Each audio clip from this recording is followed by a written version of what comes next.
Welcome back, ninjas. Today, I want to talk about someone you care about and who matters a lot to your health span. But maybe you haven't thought about this person in a while. That someone is your future self. But future you is not 20 years away. They're already here in the choices you make this week, in the habits you keep or you let slip, and in the environment that either supports or erodes your energy. If that sounds a little abstract, don't worry. By the end of this episode, you'll know exactly what I mean. I'm going to show you how to connect with future you by running a simple but powerful longevity audit on your life. We're going to check in on whether your health, wealth, and environment are aligned with the life you want to live in the next 10, 20, even 30 years. And yes, this simple exercise ties directly to my upcoming workshop, Right Size Without Regret, that's happening later this month. It's where I'll take this longevity audit framework and help you turn it into a personalized strategy. So make sure you register for that workshop at rightsizeretirement.com. And in the meantime, let's get in touch with your future self. I'm sure you've had that feeling when you've looked at an old photo of yourself where you thought something like, wow, when that picture was taken, little did I know what was coming. Maybe it was a picture from your wedding, a graduation, or of you holding your first baby. There was a sense of innocence, a version of you who didn't yet know how much he or she would grow, struggle, or adapt. That same feeling applies in reverse, though, doesn't it? 20 years from now, your future self will look back at this moment, the one you're living right now, and think, I wish he or she knew just how much power they had to shape what was coming. That's the paradox of longevity. We all want more years, but we rarely think about who those years belong to. We don't consider what kind of body, brain, or environment those years will actually inhabit. And that's why the longevity audit matters. It's not a test, it's a mirror. It's a reality check wrapped in compassion. It helps you see with clarity, not judgment, where your current trajectory is headed and whether it's leading you towards more vitality or drift. Drift is what happens when we keep saying later. I'll get back to strength training later. I'll sort through the house later. I'll think about moving later. But later is how people wake up one day and realize they're living a life that's too small, a home that's too big, energy that's waning. So I'm going to quickly guide you through a simplified version of my longevity audit right now. There are 4 steps to this audit, 4 B's: body, brain, bank, and base. Grab a pen and a notepad if you can, or you can just reflect as we go through these. The first step is the body audit. This step is where we assess your physical foundation. We now know from decades of research that between the ages of 50 and 70, the biggest predictor of long-term independence isn't your body weight, cholesterol, or even blood pressure. It's strength. In longitudinal studies, grip strength and leg power are better predictors of future mortality, better than any lab test. Strength also predicts your fall risk, recovery time from illness or injury, and even cognitive resilience. So here are the questions I want you to ask yourself. Can you rise quickly from a chair without using your hands to push up? Can you carry multiple bags of groceries in from the car and up or down a flight of stairs? Do you still sprint across a parking lot when it's raining, or do you have to walk carefully just in case? Those seemingly very simple activities of daily living can tell you far more about how fast you're aging than your birthday ever will. And I don't want you to forget about your spouse either if you're married. How are they doing with regards to these simple metrics? Are they still strong and fit, or do you anticipate they're going to have difficulty taking care of the home or the yard in the not so distant future? Now, if thinking about these things makes you worry, please don't.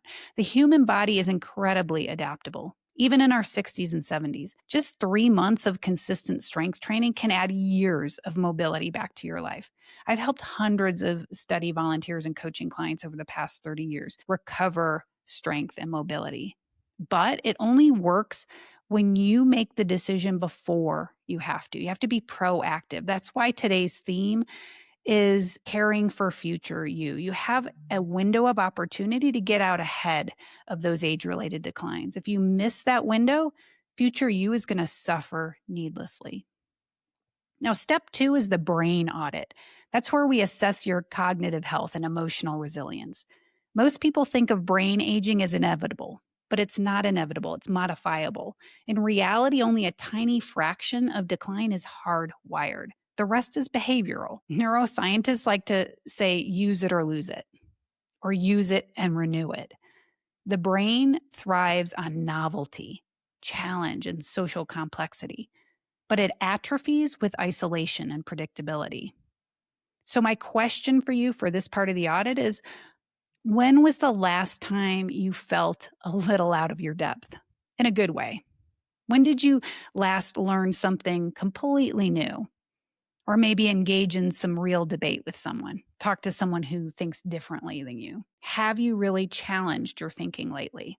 If not, if your daily life feels repetitive or your social circle has shrunk to a handful of comfortable faces, then your brain is probably stagnating. And stagnation accelerates aging just as surely as muscle loss does.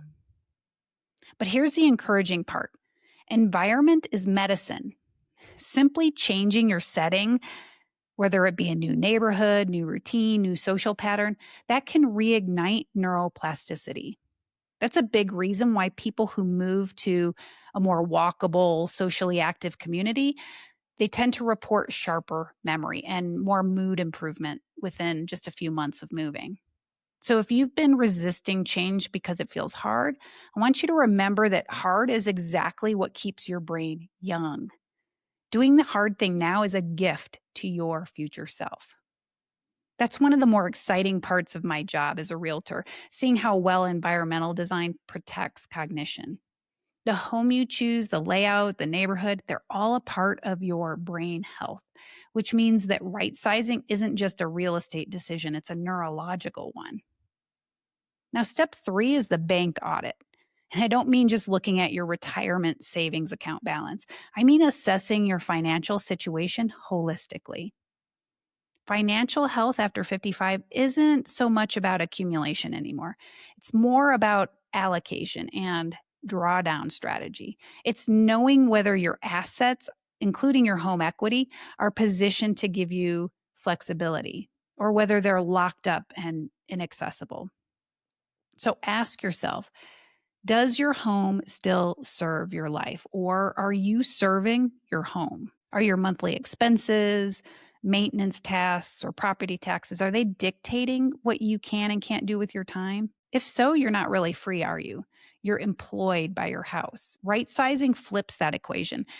You're converting fixed illiquid assets into living capital that can fuel your health span and purpose. But that's where people, I think, feel the most resistance because money and emotion, they're inseparable, aren't they?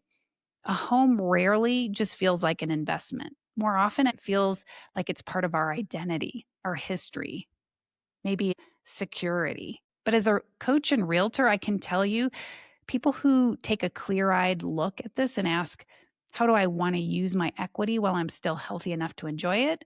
They're the ones who are thriving in their next act. And finally, step 4 is the base audit. And by base, I mean take a look at your environment. This is where the other 3 pillars converge. Your home, it either amplifies your vitality or it drains it. It either supports your body, your brain, and bank, or it doesn't, which is why I want you to ask yourself as you go through life this week, how does it feel to manage your property? From the daily room to room and floor to floor upkeep through to seasonal yard work and general maintenance. What about light? Are you getting enough natural sunlight in the morning? Does your space feel bright and energizing or dim? Is your neighborhood walkable or is it isolating? How easy do you find it to connect with neighbors? What about driving to the store or doctor's office? But then I want you to imagine future 75-year-old you as he or she goes through that same day to day. Does future you feel confident and safe or more overwhelmed and isolated? I think that visualization alone can change people's plans dramatically because we realize we're not just living in our house, are we? We're locking in our future. The truth is, your future self isn't a complete stranger, just waiting in some far off horizon, are they? They're right here, being built by the choices you're making this year, today. How much you exercise, what you tolerate, who you connect with, and where you live. Now, the purpose of this audit is not to evoke fear, but compassion. Compassion for the future you who is relying on today's you to think ahead. I had this client named Laura who was at 68 years old thinking that she was going to age in place indefinitely. But when we walked through her longevity audit together, she realized that she was already avoiding half of her home. She was starting to neglect housework due to its size and some achy knees. She also realized that she could really use some of the money she had tied up in her home to support a few big trips that she wanted to make before her knees gave out and before mobility was gone. So within 6 months, she sold her home. She bought a sunny, perfectly sized ranch home near one of her kids. And then she turned around and used some of that freed up home equity to book a couple of trips to celebrate her 70th. She did a hiking excursion to Machu Picchu and has a vineyard tour in Tuscany planned. Today, Laura just keeps raving about having her mojo back. She's glad that past Laura didn't stay put. She even told me recently that future Laura has already booked her 75th birthday celebration trip to the Bahamas. But that was her path. Another couple I worked with, after doing the longevity audit, they went a completely different direction. They decided that they did, in fact, want to stay right where they were because the house still fit their future selves. Instead, they committed to improving their strength and fitness so they could make aging in place a reality. They also unlocked a huge chunk of the equity that they had in their home so that they could increase their monthly cash flow and reduce financial stress. Those two moves made a huge difference to their overall lifestyle and peace of mind. I love that. A simple audit and a few strategic moves can completely change the trajectory of lives. That's why I like to say your future self is already here. They just need you to make space for him or her. Not out of fear of aging, but rather out of eagerness to embrace life to the full. So I encourage you to take the time to look at those 4 simple areas. Your body, is it getting stronger or weaker? Your brain, is it being challenged or getting too comfortable? Your bank, are finances creating freedom or fear? And your base, is environment supporting or sabotaging your vitality? If you can audit those 4 areas honestly and without judgment, you already have a wonderful starting point for creating your best next act. And then you can go deeper and draft your roadmap in our upcoming online workshop.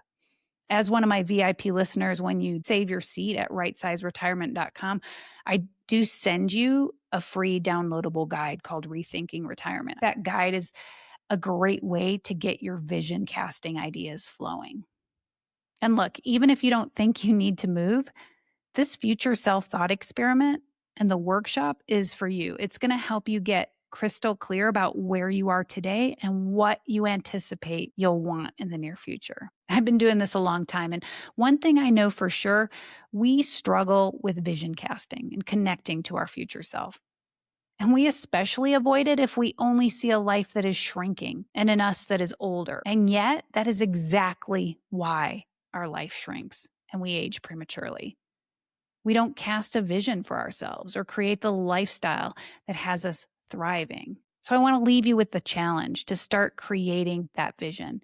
Imagine waking up 5 years from now and realizing you are living in a body that feels capable, in a home that feels easy, in a community that energizes you, and with a schedule that reflects what matters most to you. That didn't happen by luck. It happened because you were willing to look ahead honestly, make adjustments early, and design your life around health span and wealth span. Look, if you take only one thing from today's episode, let it be this. Your future self is not a stranger. They're you with more clarity, strength, and freedom. But future you is counting on today's you to get her there. That's why I hope to see you at the Right Size Without Regret workshop. Let's make sure your lifestyle is built for longevity, not decline. Thank you for joining me today, ninjas. Until next time, live well, love more, age less.